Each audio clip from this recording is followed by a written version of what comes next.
about 10 years ago, they opened a level 10 juvenile prison in Polk County.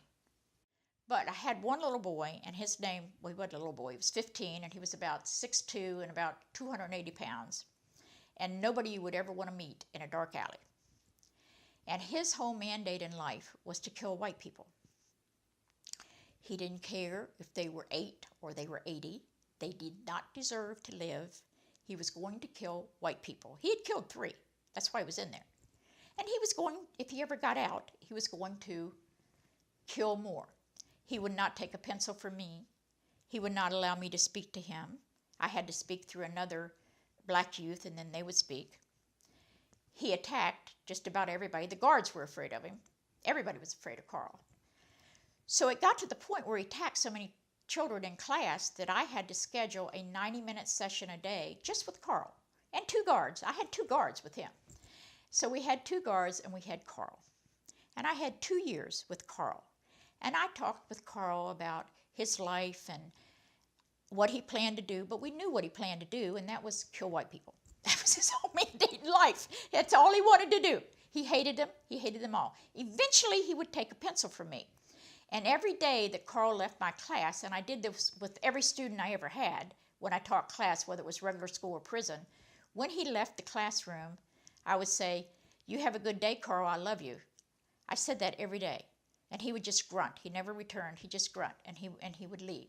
And then I found out that he liked Starburst. So at the end of the week on Friday, I would bring him a little packet of Starburst, and he could get to pick out, because, you know, they're not allowed to have a big whole bunch of candy, but he could pick out a couple Starburst.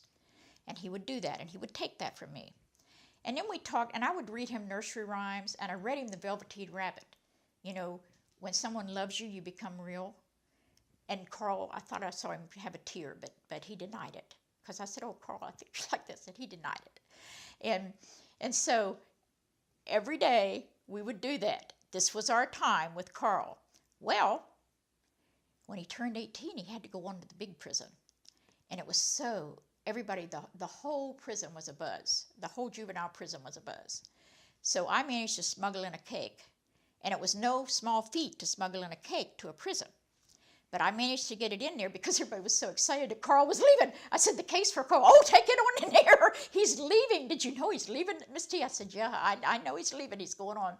So we get in the room, and I set the cake down, and we get the cake, and I tell him, you know, "Carl, you're going to be leaving, and I love you, and I hope everything goes well for you." And he says, "I got something to say." And I said, "Well, Carl, you can say it." "I don't want to say it, but I'm going to say it." And I said, "Well, that's all right, honey. You just go ahead and say it, honey. Whatever you want to say, you just say it."